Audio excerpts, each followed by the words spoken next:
going to get to everything that you're doing in the food scene because it's quite impressive. It's fun. And I was telling you earlier before we started recording, I kind of had a plan going into this before I finished your book, Space 1969, which I want to talk about, and before last night.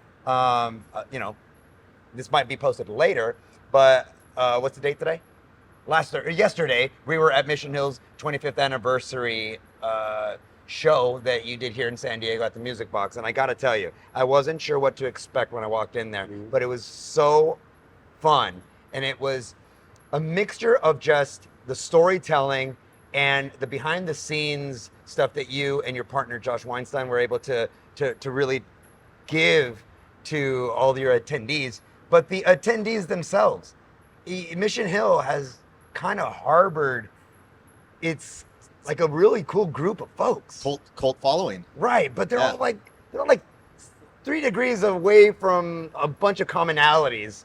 Like, you know what I mean? They're an interesting group, and we go from city to city with this show. We've done like 20 cities so far, and it's interesting that it always brings out a certain group of hipsters within that city, and it's like, you wouldn't think that there'd be a lot, but every city seems to have at least 150, 200 of them, and even cities like you wouldn't suspect, like Cincinnati, Pittsburgh. We sold out all the shows there, and it's a similar sort of people who are kind of alternative, who are artists, who are aspired, who a lot of people, and we hear this regularly, people who kind of had a life that was like Andy or like Jim or like, they were gay people growing up.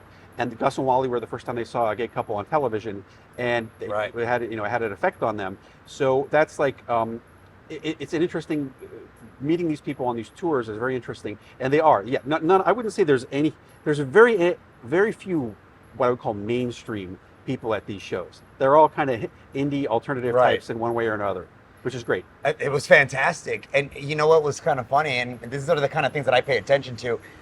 Because that's really the first time that I ever see a show in an audience. I see films and I see, obviously you plays or theaters and all this stuff. But like a show that's a lot shorter, more compressed, and the storyline is a lot more compacted in an audience. And what was funny is kind of hearing the chuckles at different parts of the show. And it's just so funny what people think is funny. Yeah. It's very educational for us because until this tour started, we'd never seen the show with an audience.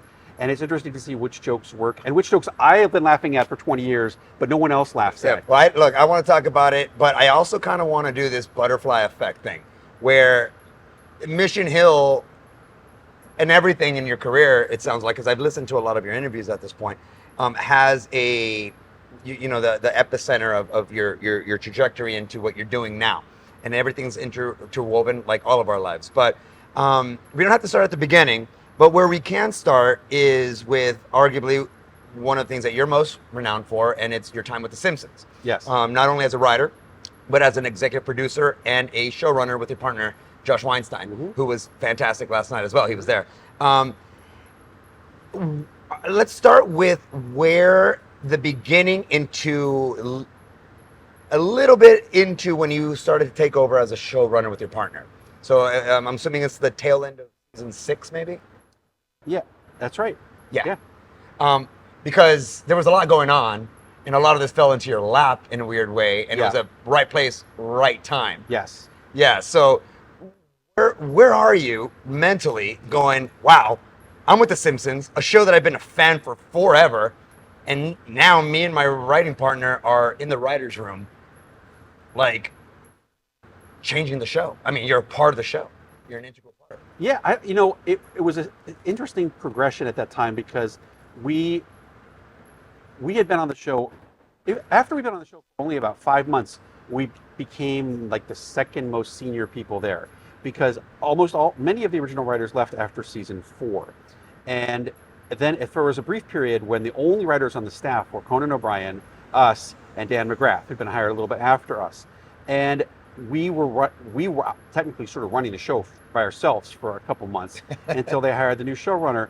And then over the next 2 years, we wrote a lot of episodes during that time. And Conan would have been the next one to run the show.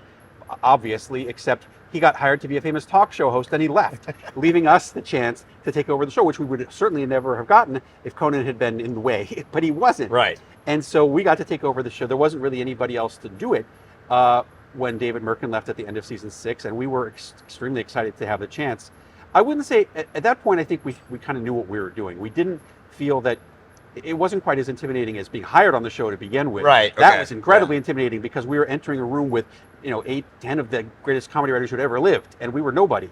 And at this point, we'd already been on the show. We were, again, now the most senior people there, and we had a lot of ideas about what we wanted to do when we took over. So we were, we started out of the gate running, and we had an idea, which is basically we just wanted to sort of copy season 3, which we considered to be the best. We didn't work on season 3, but we considered it to be the best season of television From a cadence, of all time. From a cadence yeah, sample. yeah. Right. And so, season 3 had, for instance, had maybe had 6 Homer episodes, had 3 Lisa episodes, had a Sideshow Bob episode, had an Itchy and Scratchy episode. So we're like, that's exactly what we're going to do it. We'll put them in a little bit of a different order, but that's going to be the composition of the season.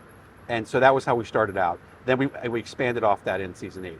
What was it about that season and that particular attention to those pivotal characters, let's say, like the Itchy and Scratchy, and make sure that you got a Homer and something, and maybe an emotional sprinkle from a Marge episode?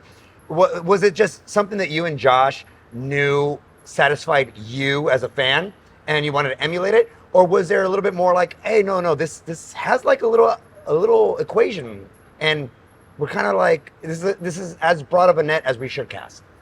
I think we're big fans.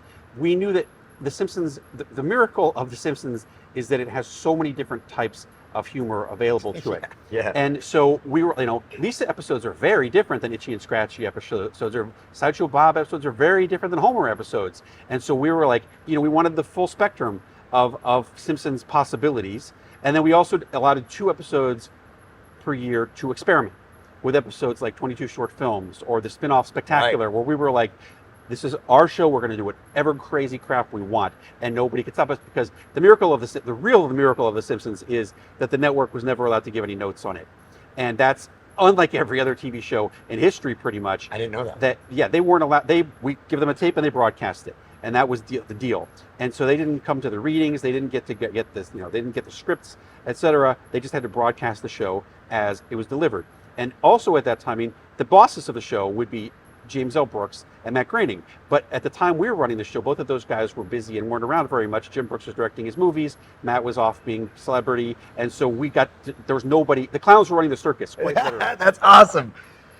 There's one real quick thing, and it came to me in real time, and correct me if I have maybe this incorrect, but Matt Groening, you mentioned in one of your episodes that he kind of like jujitsu'd his way into being in the credits for like forever.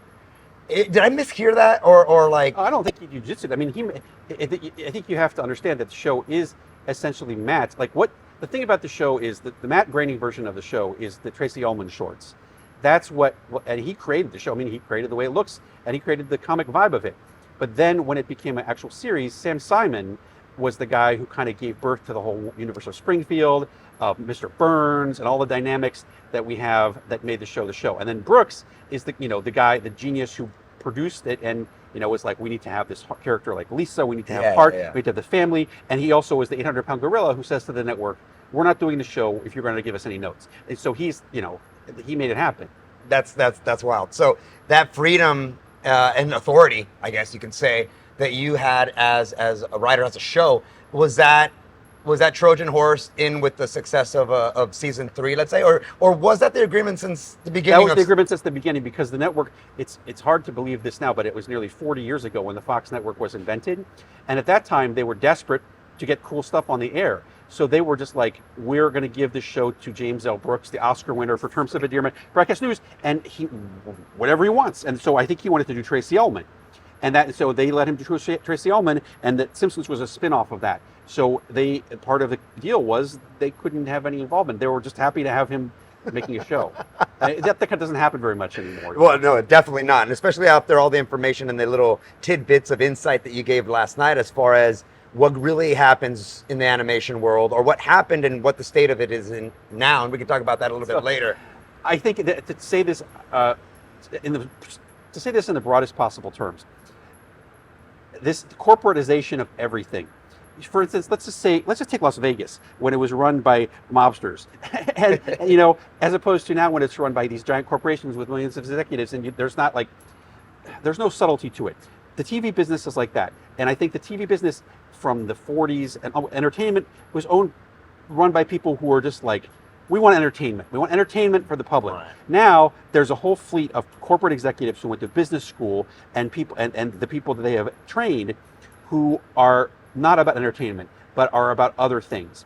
And there's an enormous number of them involved with the creation of every show. There's no possibility that someone like James L. Brooks would get a show on the air these days and do whatever they wanted.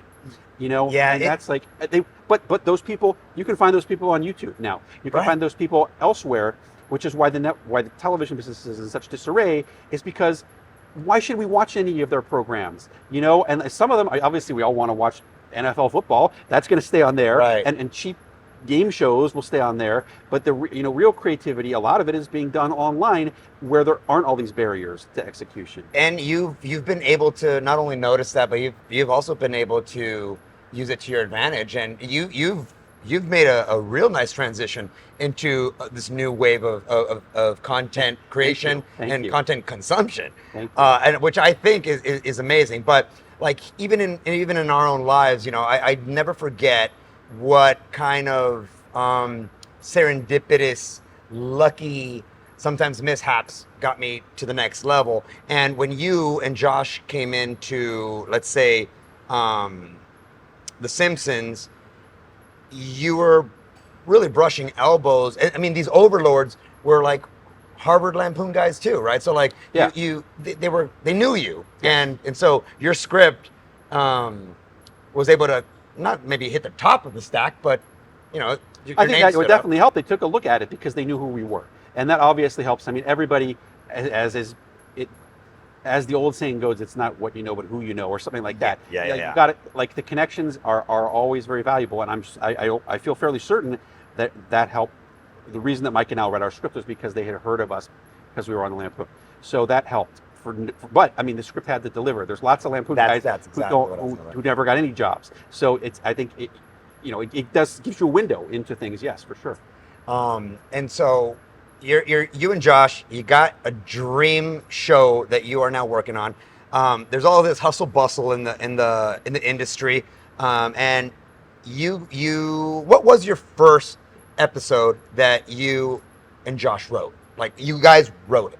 It was For The Simpsons? was it Who Shot Mr. Burns? It was Marge Gets a Job. Marge Gets a Job. That was Conan's story. That was when we weren't working on the show.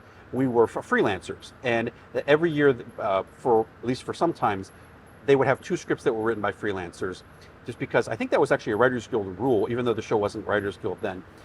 Just to see what new talent is out there. So they read our spec script, as I said, and they decided to offer us a freelance assignment for the episode Marge Gets a Job, which was Conan's story. And we wrote it, and it came out good. I don't think it came out great. They rewrote it heavily, but that was the miracle. As was typical. Oh yeah, the miracle of what happened in this case, and this is always my favorite story to tell people, is we had already been hired to work on another show. We had that spec script that we wrote got us a lot of traction, meetings at the big shows. Seinfeld. Yeah, that's right. The Cheers and Murphy Brown, things like that. So we had already gotten hired at the show that was created by Diane English, the creator of Murphy Brown, her new show, Love and War, and we were very flattered to be hired by her. We had a meeting with her. It was incredibly intimidating, and they hired us to work on Love and War, and they were already had our office set up, and they're buying us a computer. And we were just like, God, I don't know if we could write romantic comedy. That's not really us. It's so nice of them to hire us and have this faith in us, but romantic comedy isn't really us. And so we called our agent and said, would you just give them a call over at The Simpsons, see if there's any chance they would ever hire us, ever.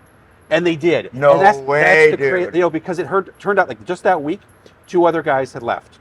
2 other guys who'd been there since the beginning, Jake Hogan and Wally Waldarski, had left. They had an office for 2 people. They had a room for 2 people to be in the room. And so I don't think, had we not made that call, we would never gotten hired. Yo, what the hell, dude? And this would all never happen. So that's like where I'm like, make the call. I always tell people, like, don't be shy. Make the call, because that kind of thing could happen. It probably won't happen most of the time, Right. but 1 out of every 1,000 occasions, it will happen, and it might open up all sorts of doors for you. Yeah, I mean, if you wanted to get granular with that, the fact that the show that you were already hired on wasn't your cup of tea. That wasn't your thing. You know, if it would have been even a shed closer to, like, let's say what you're more comfortable writing for, like comedy and stuff like that, that might have already just been the little current that took you that way. And you never call your agent. He never calls Simpsons, and you never get the gig. Yes, exactly. You know what I mean? Exactly. That is so wild. And I know all of these guys are leaving.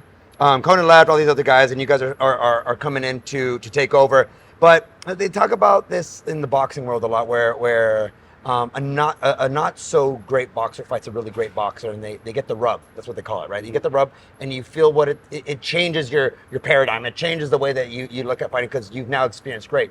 What writer in that room before they left that you had the opportunity to brush elbows with?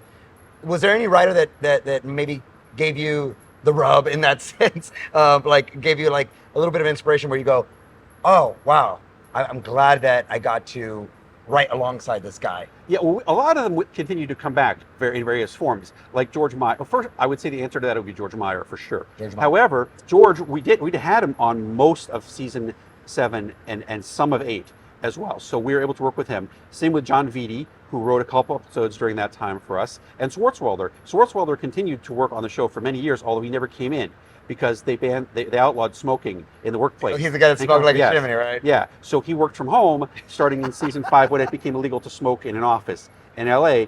And so he continued to write episodes for us as well. So honestly, we did work with most of and Mike and Al consulted 1 or 2 days a week during that time too. So we actually ended up working with them, most of them, for quite some time, but just not full time. No, that's awesome. That is awesome.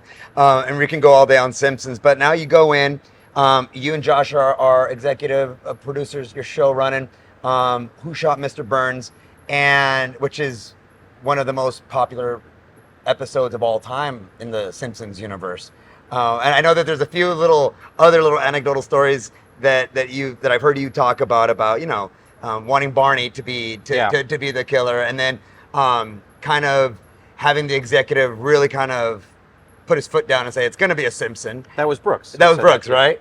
Yeah, and he came in, and you guys weren't too keen on it being Maggie. No, because we wanted it to be Barney, because we thought it was a great way. It's an honest mystery. Like it would have been. I think it's more honest if Barney shot Burns for some reason, and then we could get rid of Barney, because rather than have him become sober, which is what happened. We were just going to send him to prison for a couple years and have him come back in season 9 or whatever, right, and be a changed man. So when Brooks said it needs to be one of the Simpsons, we were like, well, he's probably right. His instincts for this thing for instance, for this type of thing, are the best in Hollywood.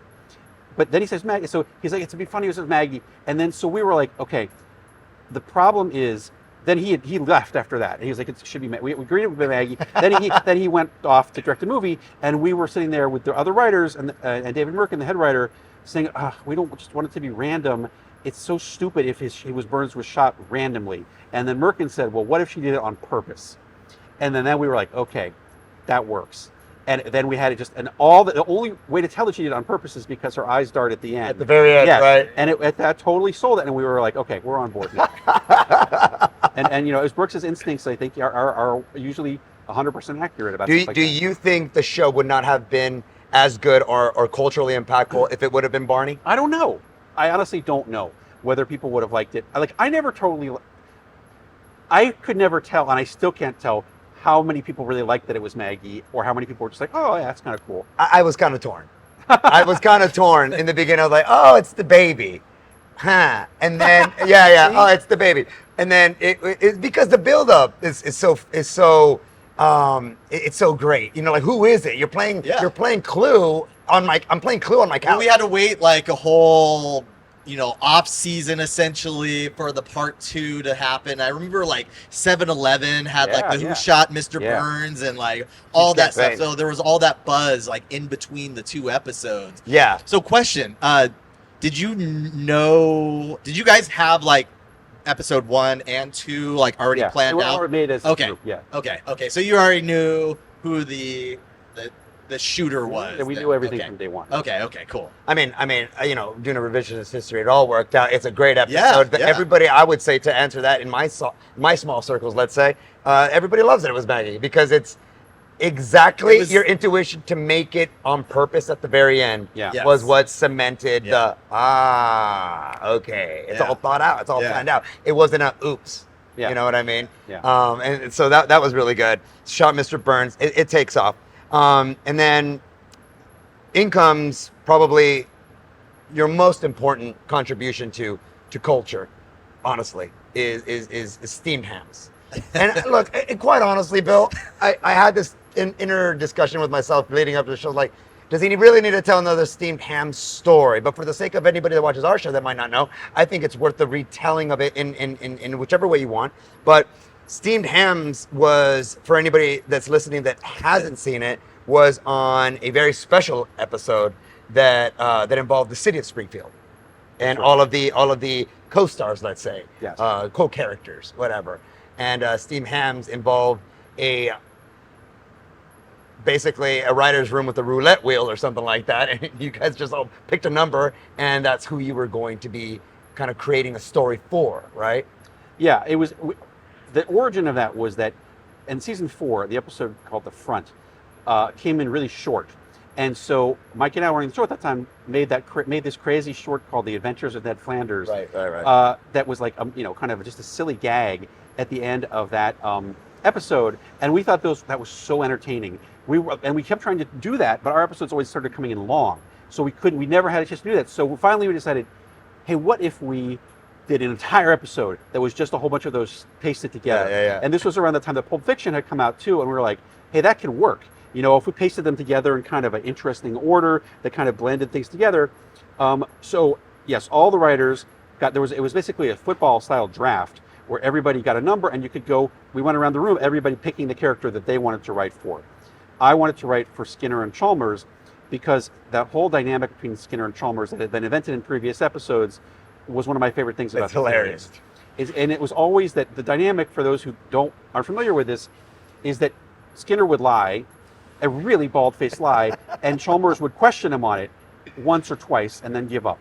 And it sounds, believe me, it's very funny. So I was like, well, what if Chalmers didn't give up? One time, if he just kept pushing Skinner like 13 or 14 times and pushing him to a corner about this thing. And so that was the whole thing. And I started with this premise I wanted a very familiar premise. Like, the boss is coming for dinner and I've ruined the dinner. That goes all the way back to the days of vaudeville and radio, I Love Lucy episodes, Dick Van Dyke episodes. Exactly. So it's a very familiar trope. But in this case, you put in the Skinner and Chalmers dynamic into that. So Seymour starts lying about the roast he served and this steamed clams, steamed hams. Steamed hams is a euphemism for hamburgers. And he gets pushed to the wall by Chalmers about this until he makes the most outrageous lie of all, which is that it's the Aurora Borealis is in his kitchen.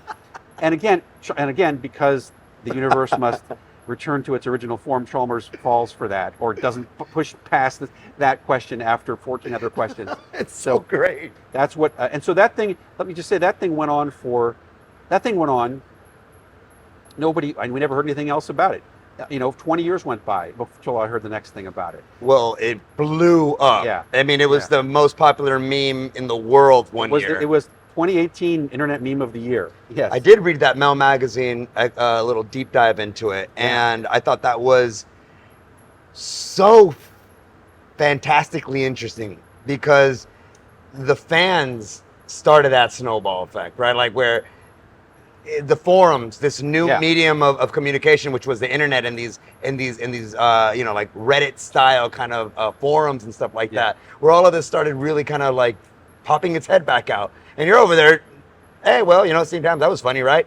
And then out of nowhere, it is on shirts, it's on tins, it's on posters, it's being used as though it should be in the dictionary. Right. It's remixed thousands and thousands of times on YouTube by people who keep remixing it. Steamed hams, but the soundtrack is this. Steamed hams, but it's there's thousands of different remixes of it online, and it became a thing. And so I, being ever aware of the need to market oneself, decided to link myself make sure people knew that I wrote it, Right. by doing things like having the Steamed Hams beer or the Steamed Ham Society, which is my club, and so forth. And I'm actually in the process of applying for a trademark on the phrase Steamed Hams. It's not trademark yet.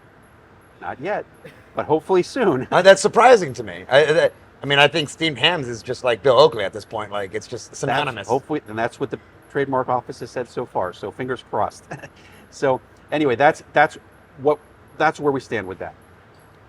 Do you find it interesting that particular thing just got memeified, and that because the premise is ridiculous, right? Because the premise is, like you said, in a weird way, it's so funny. My mom always asks me what the hell I was thinking, but when I was younger, I watched more Nick at Night than I even did like Nickelodeon as a kid.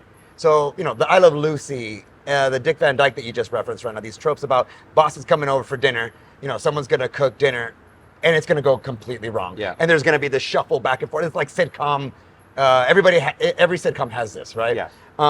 Do you think that that's what that relatability, and it's kind of like stuck in cultural psyches across a line of different shows, is what made it hot? Or was it that in a combination with the sheer lunacy of things like Aurora Borealis at the end? I thought about this, and the only thing I think can really determine for sure is that I think it's part of a history of comedy sketches that have two characters and are easy to remember because they have a phrase like who's on first, right? Or dead parrot. Dead parrot, you know, from Monty Python, right? Everybody knows what dead parrot is, right? Yeah. Okay, right. So it's a comedy sketch with two characters, very clear comic premise, and a very easy descriptive phrase like who's on first or dead parrot or steamed hams. And I think that like mine being the most recent example of something like that, or at least it was, it's very customizable, you know, because everybody knows it. So you can use that sketch. There's been a lot of parodies of who's on first, for example. Yeah, exactly. You know, and this is the new version of that, where you can customize it yourself using Photoshop or using your video editing software or whatever. So I think it's part of that tradition, I think. I mean, but in the fan universe of that particular episode, it's so funny. They go granular. They go all the way down to, oh, that's not isometrics that he was doing on the windowsill. That's not, you know, that doesn't classify. Like, and you know, I read that Mel magazine piece, like you said, and you advised. And if anybody hasn't checked that out and is a fan of steamed hams, go check that particular deep dive into steamed hams in Mel magazine. It's totally worth the read. And so that catches fire. But before you even find out that that's the thing, you're on your way to something else, right? You and Josh writing for The Simpsons, and then at some point it's time to exit. And like a lot of writers, animators were doing at the time, because it was apparently it was a hotbed for everybody to get their own show. Yeah. What prompted you to take that final leap with Josh and saying, we're leaving and we're going to do our own thing? Well, at that point, everybody who ran the show did it for 2 years and then left. So that was sort of traditional. Oh. And it was commonly expected that after you did your 2 years, you would leave and give someone else a chance. But that was also because that was the era, as you said, when you would get everybody who left would get a deal to create their own show. That era vanished around like 2002.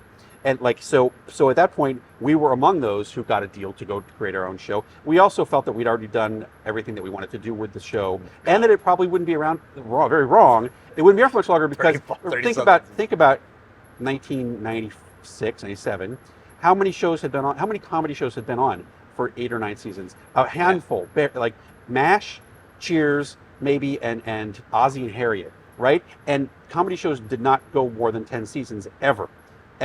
And so we were like, this was season 8. We finished season 8. We were there for season 9 consulting.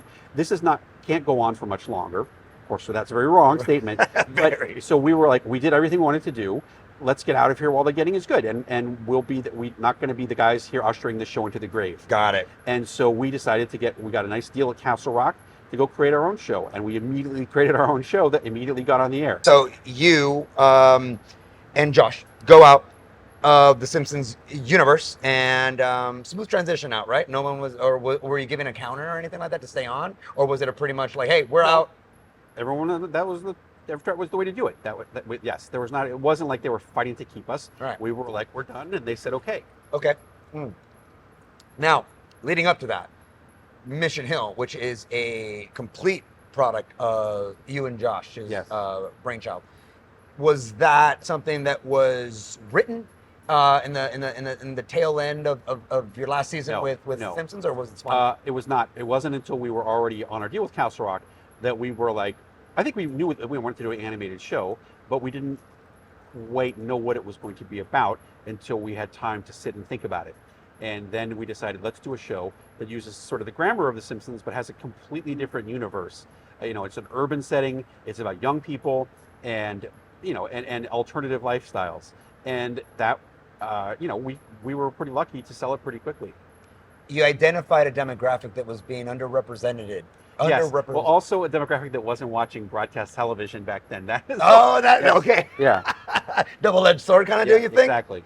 Because as far as I understand, that probably played a pivotal factor in it, but wasn't it more so a time and interest from the channel or from the network for Mission Hill that it didn't really like pop off? I mean, there was a lag period, like you were telling us earlier. There's a time block between when you start writing an episode and when it is actually going to get and aired. And within that time block, your network that picked up Mission Hill did a pivot. They pivoted on what was going to bring eyes to the network. Yes, we sold it to the WB network before it had become the Teenage Girl Network. And during the time that we were animating this show, they had a lot of success with Buffy, and then they ordered a million other similar shows like Roswell, Charmed, Angel, Popular. Great show. All these shows. And so when we came back, we were this weird orphan, and they didn't have comedy. The only other comedies they had were with the Steve Harvey show and the Jamie Foxx show, which were also not compatible with us. And they put us on a lead-off night that they never broadcast before with those shows, and we immediately started killing the ratings of those shows, and then we were gone immediately. Was that why you guys got axed? Yeah. Because there was so much investment and so many executives behind, like Jamie Foxx and Steve Harvey and stuff like that? Yeah. Also, I mean, I think they didn't.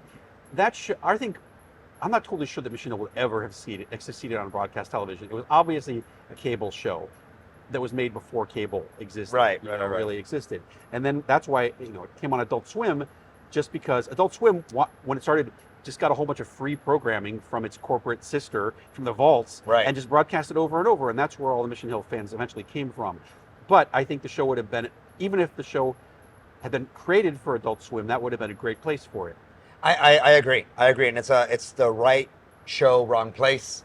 Yeah. With a mixture of the inverse of that. But when all is said and done, what you have created with Mission Hill is, and like cult followings and cult classics are never by design, right? Yeah. They're always the side effect of something that was meant to be far more successful. Right. That didn't like that John Carpenter movie, The Thing, was a big bomb when it came out. Now everybody thinks it's one of the best horror movies of all time, and people talk about it every day. Exactly. And so my question with that, and the reason why I even brought that up was, now in retrospect, are you happier that it's become a smaller show with such a high love for the art and the story and the creation, as opposed to let's call it a more successful show as far as viewership and stuff like that might dilute your fan base? Well, I would have liked to have the money from it being a big successful show, to be quite honest. That's one of the things. It also would have been nice to have it be, I would have liked it for a number of reasons to be very successful, but this is an excellent consolation prize. Well, one of the things that nobody talks about, because I've listened to a lot of Mission Hill podcasts and fan breakdowns and stuff like that. Thank you for doing your research. Oh, of course, brother. It's fascinating. And real quick before I get into what I was going to talk about, I wanted to thank you. And I was talking to my wife when I kind of started my Bill Oakley research project. When I was young, before I even got into brewing, I was a nurse. And before I was a nurse, I had aspirations of animation. I used to draw a lot. And in high school, when everybody's sitting around talking about where they're going and what they want to do, I want to go into animation. In fact, I'm from a small town in the Imperial Valley called Calexico, California. Very, very, very small on the border of Mexico. And I took maybe 2 or 3 trips up to San Diego, which was the closest big city. And I went to the Art Institute and I toured it because I was really serious about it. But I used to love The Simpsons, and I used to love all of these I used to love animation, and the pool of security and the pool of steady paycheck Yeah. isms, they took me into a safer route that never really truly satisfied me. And I always have these thoughts about the person or the kid that I was, the imagination I had when I was on a trajectory to be an animator. And doing my research and finding all of your creations, getting back into The Simpsons, finding Mission Hill, because I really did find it on this journey. Looking at everything that you've been involved in your humor, Futurama, all this stuff, I felt such a wave of nostalgia, but also like, wow, this is really what I like. This is really what I enjoy watching, and this is the comedy that I enjoy listening to. And that's why your book, your Audible original, Space 1969, it hit me like a ton of bricks. Wow. It really did. That's great. It really did. It was such a fantastic production, and it wasn't what I was expecting from Audible, because it wasn't an Audible. It wasn't an audio book. Right. All of that. It was just a long prop. That was like a long props.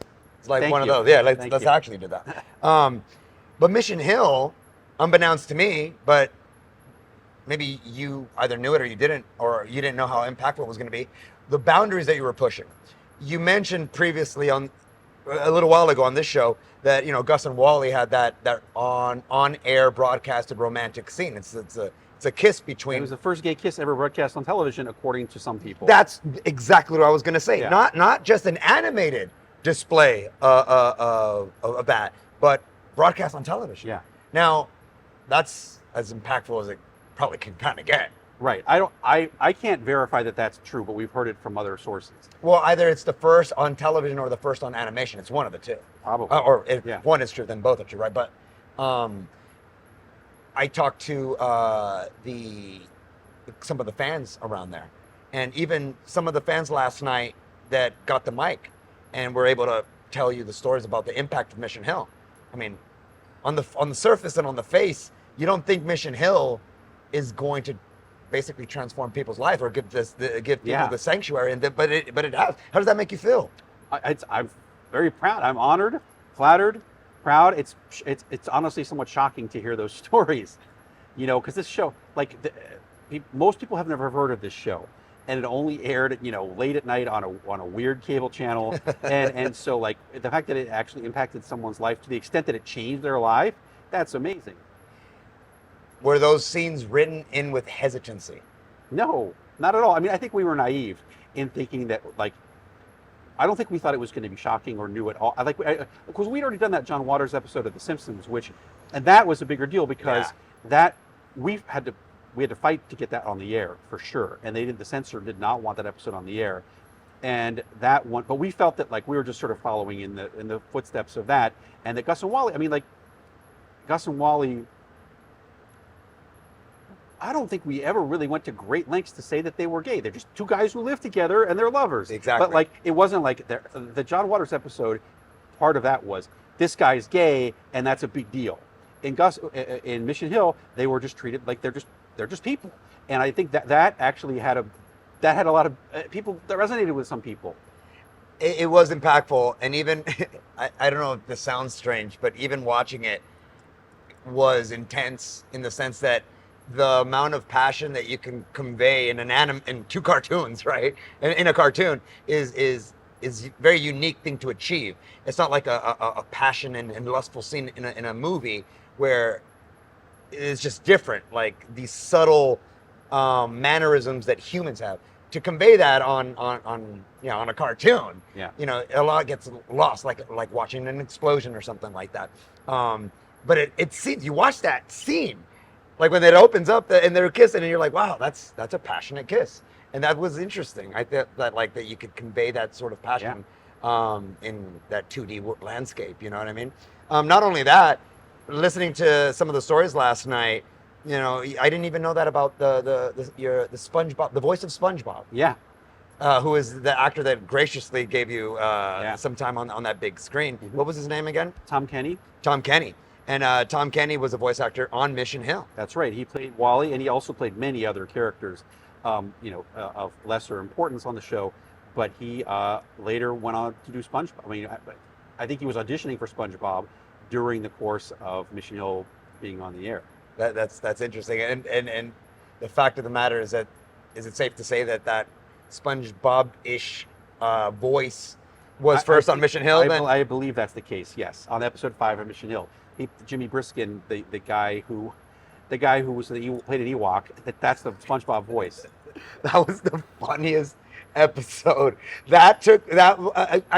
Maybe I'm wrong on this. Maybe you could tell me. But I saw like a shift in a weird, from a comedic sense. That episode, it was a little bit of different comedy when that Ewok scene came on. I thought it was just a little bit sillier. Like the silliness just got onto the next level in Mission Hill. But it was also very believable.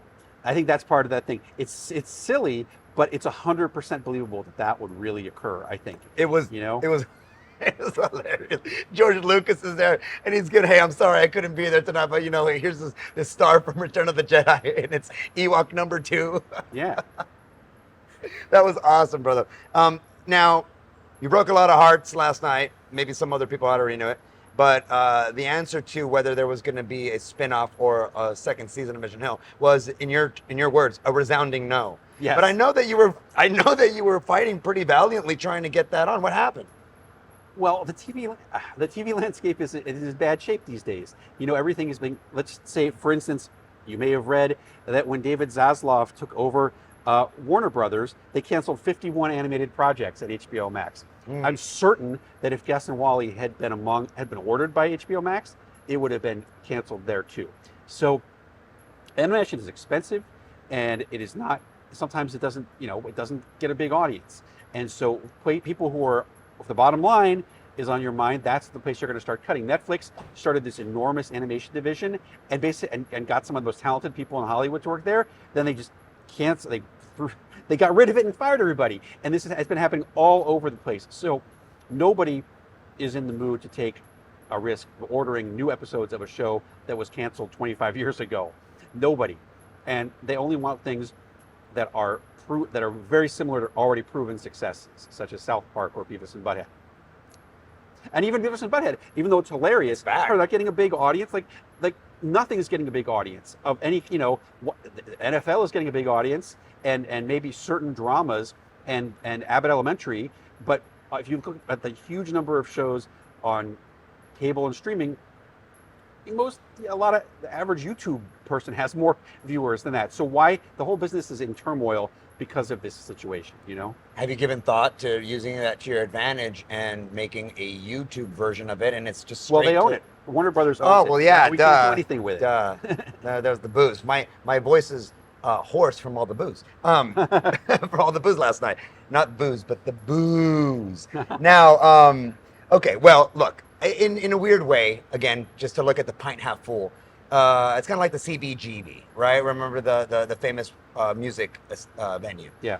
It closes your doors, and there's something preserved in it. Yeah. That can't be replicated. It can't continue, but in a lot of cases, it can't go too long and lose its luster. It's kind of preserved in this thing, which Mission Hill seems to be. It's a time capsule too, for sure. That's part of it's nostalgia. Now people have nostalgia for that. As several people said last night, it's really a depiction of that era that serves as a time capsule, and people have a lot of nostalgia for that pre 9/11 era too. So that's one of the things that it wasn't conceived to be a period piece, but now it is. Well, that's great, and I hope that you get everything that you want with Mission Hill, whether you dream of continuing or not. Again, Space 1969. One of the most enjoyable things. Why and how did it become? How did you get that format onto what's traditionally a narrator reading a book? It's not a book. It's a radio show for all intents and purposes. Yes. Okay, so this idea, let me just tell listeners who may not know what we're talking about. I have a project that you can find on audible.com called Space 1969. It came out 2 years ago. It stars Natasha Lyonne, and it is a comedy that I created from whole cloth that is not like, I don't think it's like anything else that's ever been done, to be honest. It's extremely unique. It is a retro sci-fi comedy that I think the honest truth is it couldn't be done elsewhere. It would be incredibly expensive to do as a movie or TV show, incredibly expensive as an animated show, and it asks a lot of the listener. It asks a lot of, you got to have a lot of knowledge to really thoroughly appreciate it, I think, but it's rewarding if you do have that knowledge. So I had this idea, and I was thinking about making it a TV show for years, or even a comic book, and people liked it, but they're like, this is way too niche for that, because it's three niches, which is, it's a retro sci-fi comedy, and so no executive is going to waste any money on that kind of thing. And I had a friend who was working at Audible who was like, do you have any projects that might be right for Audible? And I was like, maybe this could be a radio show, because the thing is, doesn't cost that much to make a radio show. It doesn't, like, you don't have to build any sets, you don't have to have any animation houses hired or whatever. And they loved it. And so I sold it to Audible. Audible does, if you're not familiar with Audible, they do audiobooks mainly. It's a division of Amazon that is 95% of what they do is recorded, a narrator reading a book, right, like reading classic books, reading Harry Potter, reading 1984, reading Sherlock Holmes or whatever, and things like that. But also each year they do a few originals, which are things that are either books that are written specifically for Audible, or like radio plays or podcasts or whatnot. So I did this, and we were lucky enough, I wrote it with Natasha Lyonne in mind as the star, and we were lucky enough to actually get her. She was great. And she was amazing. And we also have an incredible cast of other actors playing all sorts of roles in this thing. And honestly, this is my favorite project I've ever done, because I don't think any other writer would have ever done this but me. And I wrote it for entertain myself, really. And it's like, it has a lot of extreme deep dives. There's a lot of references that you can still appreciate the show without getting every reference. 100%. But if you get every reference, you're like, oh my God, the amount of trouble that we went to recreate the exact sound of Laugh-In, for example. Yeah. Like God bless the producers and actors and sound designers at Audible, because they went the extra mile. Like, our version of Laugh-In sounds exactly like Laugh-In, and things like that. And the commercials and so forth, everything, they really hit it out of the park in terms of the production, and the actors did. So it's a very funny show. And what I'll say, just so in case you want to hear what it is, it takes place in an alternate reality where Kennedy did not die from his wounds in 1963, but instead basically was in a coma and awoke with a revelation that we should get out of Vietnam immediately and spend all our money moving into space, colonizing space quickly. So instead of the Vietnam War, the 60s were spent colonizing space, going to the moon, and building an orbiting space station. And by the time of the show, which is Kennedy's third inauguration day, January 20th, 1969, that's when it begins, we have an orbiting space station, and there's going to be a colony on the moon opening later that year.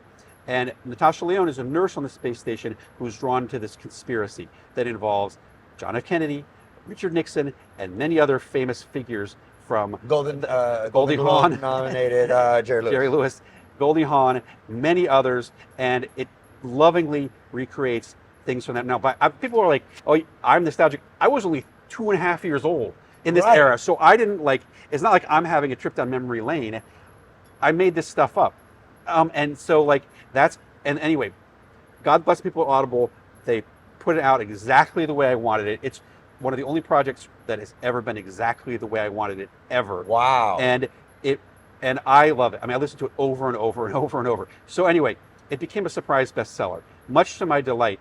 It actually, apparently, they didn't promote it really at all. And it outsold and outlistened many of the things that they were promoting very heavily. Very cool. It's very exciting. And so they ordered a sequel called which I've called Space 1972. And that's been my full-time job for the past 13 months. I did not know that. I'm glad I could be among breaking news here on your podcast. That made me so internally happy right now. It is the sequel, and this has been my full-time job. Now it's probably going to take another 2 months to finish it. Again, I'm writing all 10 episodes myself. All the same characters, or most of them, return. It's 3 years later. Things have changed. It's now the early 70s, so it's culturally a little different than kind of the sort of Camelot, extended Camelot. Things are starting to decay. There's a little bit more of the early 70s grit, and so forth. Kennedy's still president. People aren't quite as thrilled by that when we begin. And so things are changing culturally. The music is different. It's a different era. The same character is moving into the early 70s. And I'm just as thrilled about it, if not more so than I am about the first one. Oh my God, brother, that is so great to hear. And it's also like, if you like all the bells and whistles, these are we have all the bells and whistles that you love, but the 72 version of them. So we're not doing Laugh-In, we're doing All in the Family.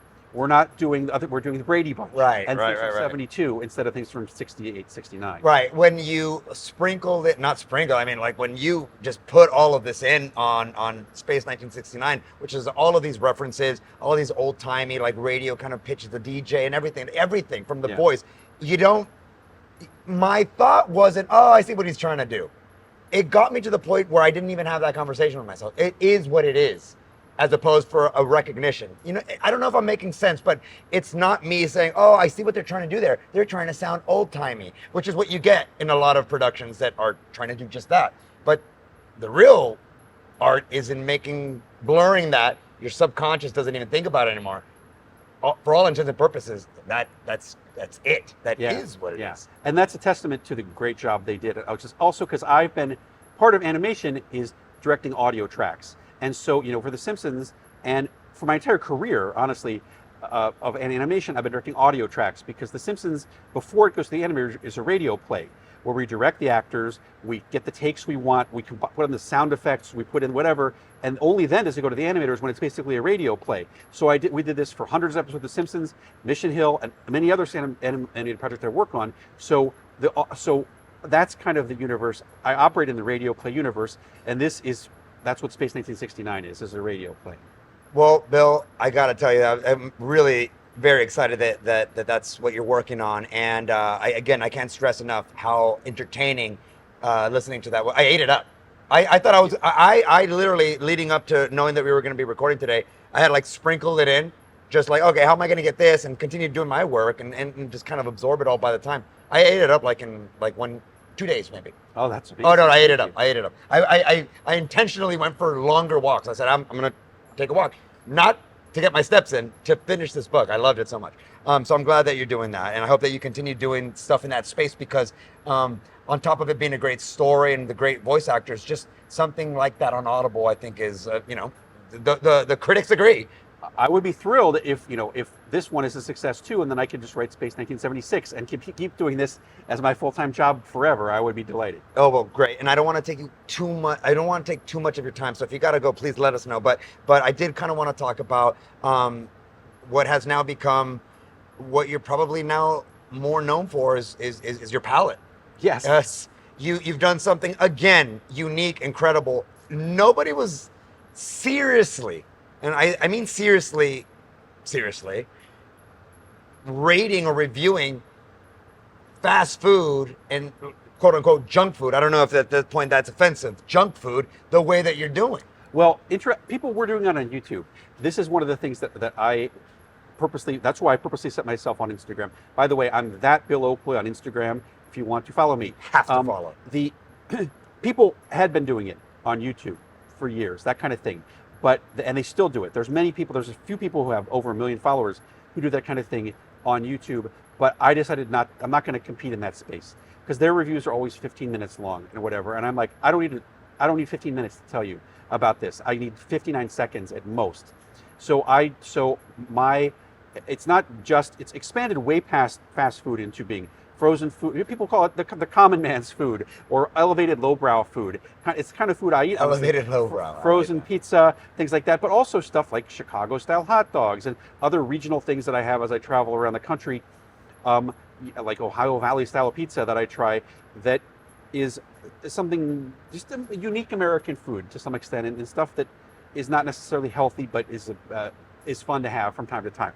So I review this stuff on my Instagram, and it's turned into my second career. Really is doing this stuff, doing these videos. People mail me stuff from all over the world. I see that. And I've had thousands of different types of potato chips from all over the world, and places. I've done collaborations with various brands and things, liquor brands and beer and all sorts of things like that. So I've been making this, and I plan to, once I'm finished with Space 1972, devote even more time to growing that. Well, you've evolved into an authority on the matter. You're on shows. You were on Somebody Feed Phil. You're a regular contributor to the Foods That Built America. Yes. Like, your palate is respected by, these food-centric.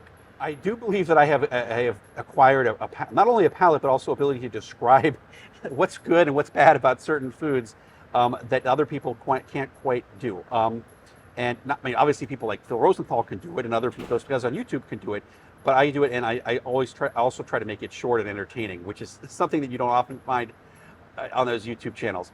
So I do have an interest in all that sort of stuff, but I've also broadened out into being a culinary personality, I guess you would Yes, call that's it. exactly what it is. Yeah. You're a foodie now. Mhm. You're a foodie, and you're bringing in. Like you showed me, Rick. The whole reason I even found out about you is because Rick follows you, and he's been following you forever. Thank you. Long time. Yeah, and he goes, "Hey, you got to check this guy out. Yeah. He's awesome. He's hilarious, and he's doing this thing." That thing was indeed funny and awesome. I feel like most of your takes too, I take to heart, because like a lot of stuff that you say is good, and I try it. I go, yeah, this is really good. A lot of stuff that you say is not good. I'm similar palate as you when it comes to that type of food. My biggest complaint, like you right now, is the new McDonald's hamburgers. Atrocious.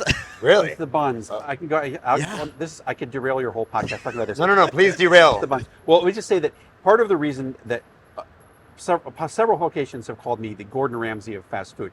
I can't cook like Gordon Ramsay, but I can criticize like Gordon Ramsay. Right. And I don't pull any punches, and I don't purposely go out to find food I don't like.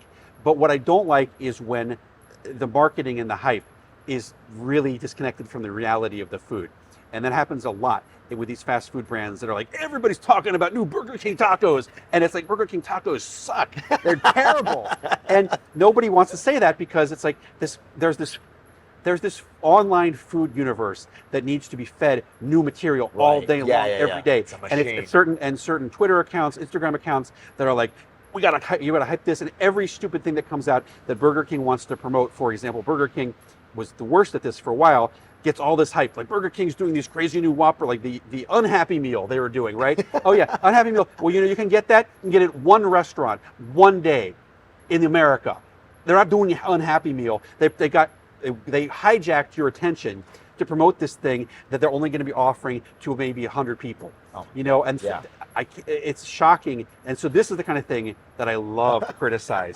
I love to criticize the hype machine and so forth. But you're saying, yes, this McDonald's, I'm a big fan of McDonald's, and I feel bad when they fall victim to this. But they did with these buns. Okay? They spent all this time saying, we've revamped our recipes for the Big Mac and for our cheeseburgers and some other items because you demanded it. We're going to make them more delicious and more this and more this. And what they really did, they added more sauce to the Big Mac. That's good. But what they really did to the cheeseburger was they changed the buns. And I hope that you agree with this. Yeah, they changed the buns to make them thicker and chewier. And they look great. They look shiny. Yeah. They look nice. Right. Yeah. But they're thicker and chewier. And now it's too much bun for the cheeseburger. Yeah. I've been eating McDonald's cheeseburgers for 40, 50 years, and I love them. Like my normal McDonald's meal is 4 cheeseburgers, and it was all the way up till they changed these buns. Yeah. And now every time I'm chewing the bun, there's too much bun. It's too much bun. Right, it's too chewy. Yeah. And it overpowers the burger, which is one of my big, as we already discussed in this podcast. Yeah. It overpowers. So I had to start I get the burgers, I would add another piece of cheese to them. I would put mayonnaise on them or whatever to try to fix this problem. Yeah. And it's very hard to fix. So now I've moved to the double cheeseburger, but this is not the same thing. It's not the same. Yeah. Anyway, that's one of my pet peeves. Yeah. Well, no. So, in a very unique way, food critics typically throw their hissy fits and get written up for food. Let's say that it's really unattainable for a big portion of the city. Let's say, right? It's high restaurants with high prices, and only sophisticated palates can understand this. So that's why we're going to send in, the Ratatouille guy to go and break this down. What you've been able to tap into is that what does everybody eat, and why, just because it's cheap and it's fast, why do we need to settle for something that's not good when there's plenty of places that are good? And you've really been able to kind of like, and I remember you saying that some big fast food chains would endorse you and maybe give you sneak peeks, and you almost didn't want that, because I don't want to be bought.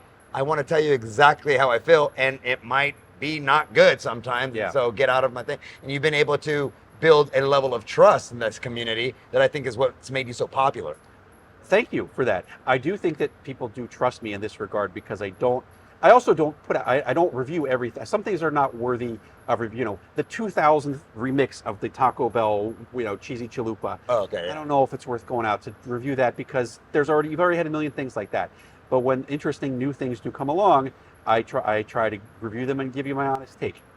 What is we're in San Diego now, and I don't know how frequent of a visitor you are in our town, but is there something that particularly stands out in I don't know how many visits that you've had into the finest city? No, I haven't been to San Diego in a long time. And today Whoa. I went to Cali Barbecue. It was amazing. That's the meal that I had today that made me so tired that I could barely do this podcast. It was Cali Barbecue. Fantastic place. I had this thing called the County Fair. Have you had this? No, It's I a haven't. sandwich with pulled pork with macaroni and cheese on it and some other stuff. Oh. Amazing. And their peach cobbler, which is the best dessert I've had in years, which I could. All of these were things where I was like, I gotta stop eating this or I'm gonna fall asleep, but I can't. And I had to put them on another table, so I wouldn't. So that's the only meal I've had other than McDonald's since I got here. And so in San Diego, you've The been peach pissed cobbler off, and then at- you've been really happy with Cali Barbecue. Yeah, the Yeah. peach cobbler at Cali Comfort, fantastic. Oh my Yeah. God, that Hey. was amazing. Yeah. Well, however, there's like here in town, what would you say the biggest? I mean, there's plenty of burgers joints. There seems to be this burger thing right now in San Diego. Yeah. You see these flat top burgers and these Yeah. smash burgers. They're all trying to compete with each other to be San Diego's best burger. It's hot right now, and all these spots are either coming in or finally being talked about, and like In-N-Out. And so I won't go to the local provincial spots, but the biggest argument that I get into personally all the time is the In-N-Out debacle. Is it In-N-Out? Is it Shake Shack? Is it Five Guys? And the conversation always starts to get distilled down to like Five Guys and In-N-Out in my world. And I'm sure you've had Five Guys. Oh, I have lots of opinions about all the what you're describing. Well, if you were to distill it down to just a synopsis of your favorite burger in that tier, and maybe my assessment of this is incorrect, but I think In-N-Out and Five Guys are in a different tier than the Jack in the Boxes and the McDonald's. Oh yeah, you can't. Okay, first of all, Five Guys has to be removed from the conversation of fast food because it's $20. It's not fast, and it's Yeah. twice as expensive as any of those other places you're talking about. Now it's excellent. What I think Five Guys has the best fries in existence, other than possibly McDonald's that just came out of the fryer. But Five Guys has the best fries, and their burgers. I think their burgers are great, but I would put them more in the category of a restaurant burger because they're not fast, and they cost a fortune. They've priced themselves out. I mean, they must be 2 or 3 times the cost of an In-N-Out burger. Got it. Great. Whereas Shake Shack is kind of in the middle of those. In-N-Out, I really do love In-N-Out, but I don't love it. Obviously don't like the fries. I do love the burgers, but I don't need to have them all the time. You can't beat the price of In-N-Out burgers. Shake Shack is again twice the price of it. It's hard to. All 3 of those don't really fall into the same business. They're not even the same business as Jack in the Box or Burger King. They're all 3 different types of premium, slightly fast casual burgers. Not In-N-Out. In-N-Out is a fast food place, but it's unique in that it doesn't have anything else. It's not like you're going to go there to get chicken nuggets. They have burgers, they have fries, which you shouldn't get. They have burgers, which are amazing. I like that. Why are the In-N-Out fries terrible in your estimation? Well, the general thing is that they don't fry them twice. To make French fries, you need to fry them twice. You fry them once. To oversimplify it vastly. You fry them once, and then you cool them, and then you fry them again, right? And that's what they do at Five Guys. And it takes a lot of first of all, it takes a lot of time. It also takes a lot of space because you got to store the fries until they're second cooking. So Five Guys accounts for that. In-N-Out I did a whole podcast about In-N-Out, which has yet to come out. So I know almost everything.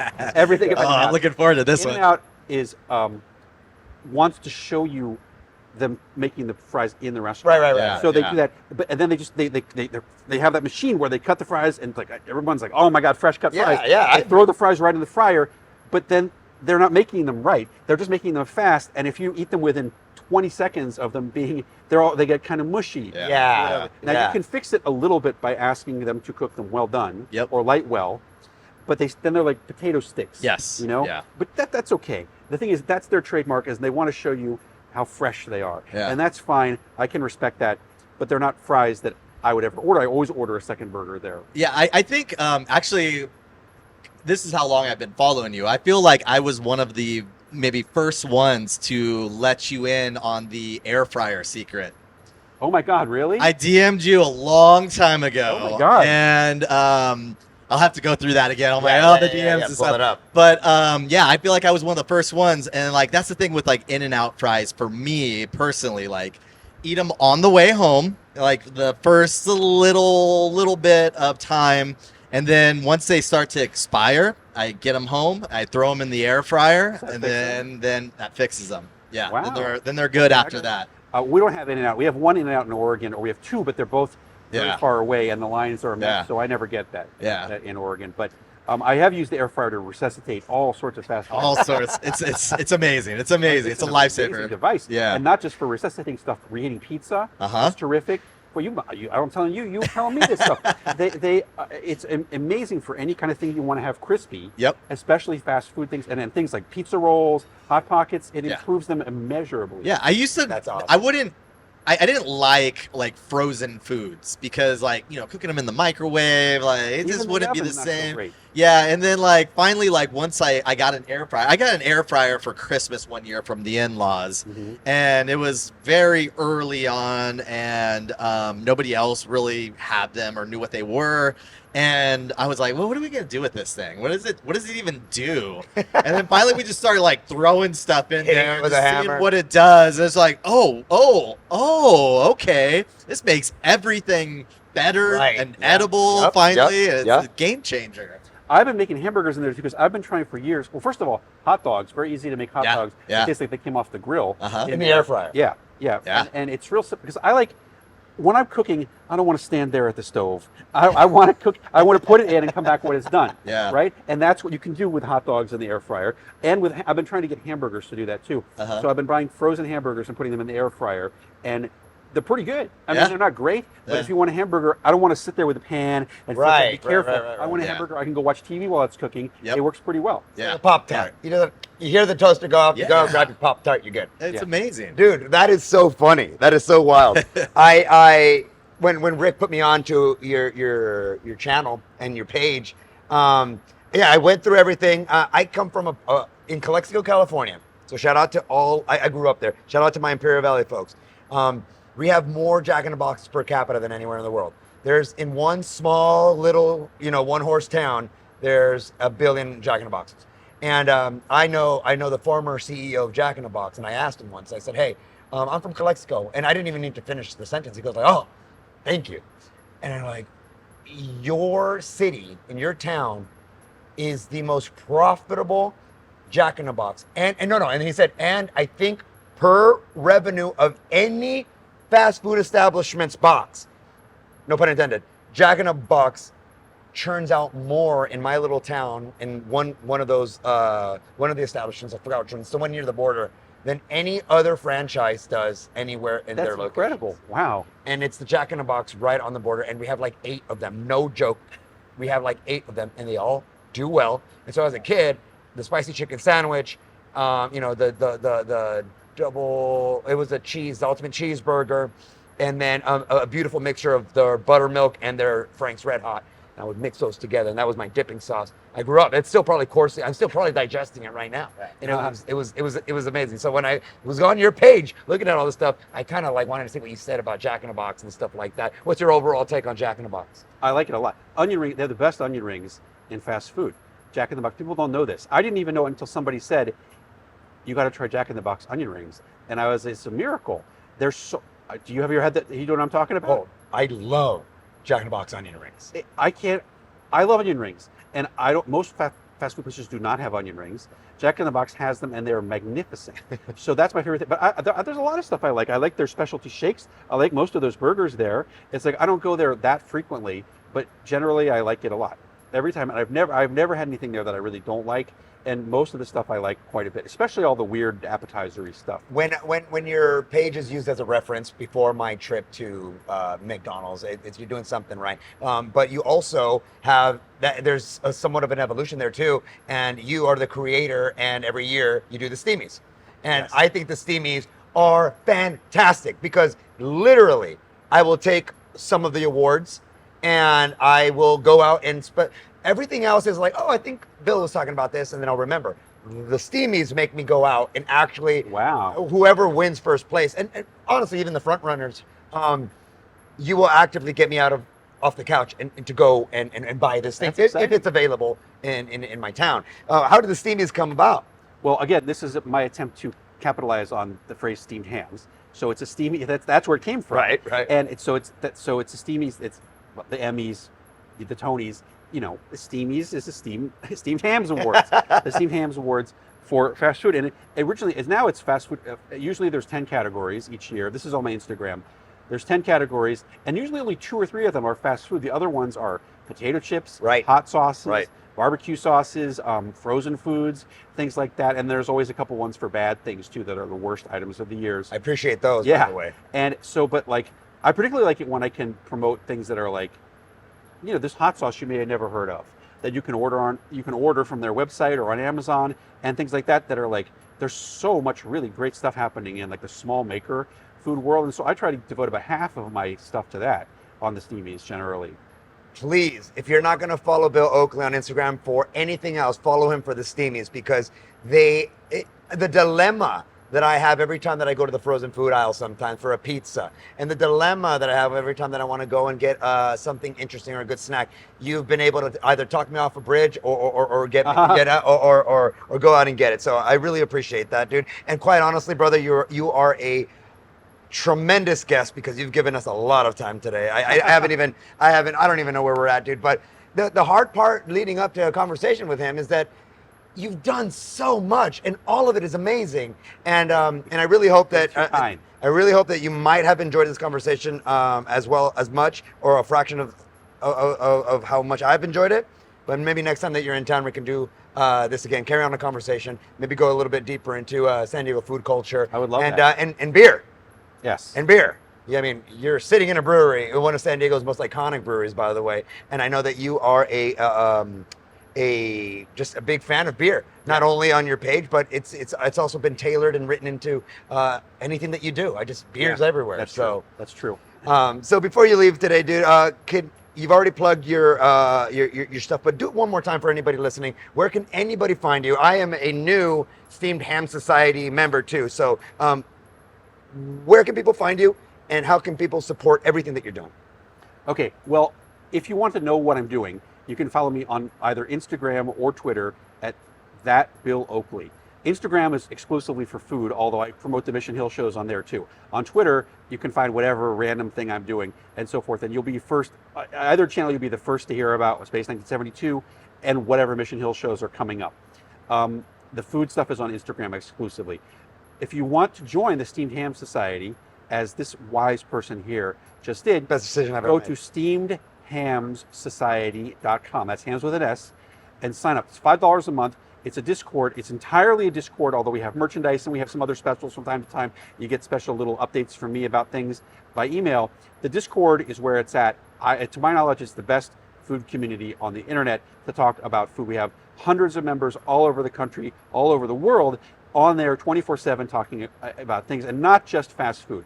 Although there is a lot of fast food, there's a lot of home cooks, real serious barbecue chefs, Right. A lot of internet famous food critics like Barry from Sandwiches of History. Sandwich Idiot is on there. Sandwich Dad is on there, and the editor of Jonathan Mays, the editor of Restaurant Business Magazine, is on there. So it's people who are online talking about food of every type. You're on TV talking food. You're online talking food. You're making people laugh. Bill Oakley, you are a legend, my friend. You have, in a lot of ways, you've terraformed a culture with your ideas and the team that you and Josh Weinstein have created. is in the history book. So you should be proud of that, and we're all recipients of that. So thank you, man. I really do appreciate it. It's been an honor. Thank you. It's been an honor. Thank you so much. Pleasure. All right.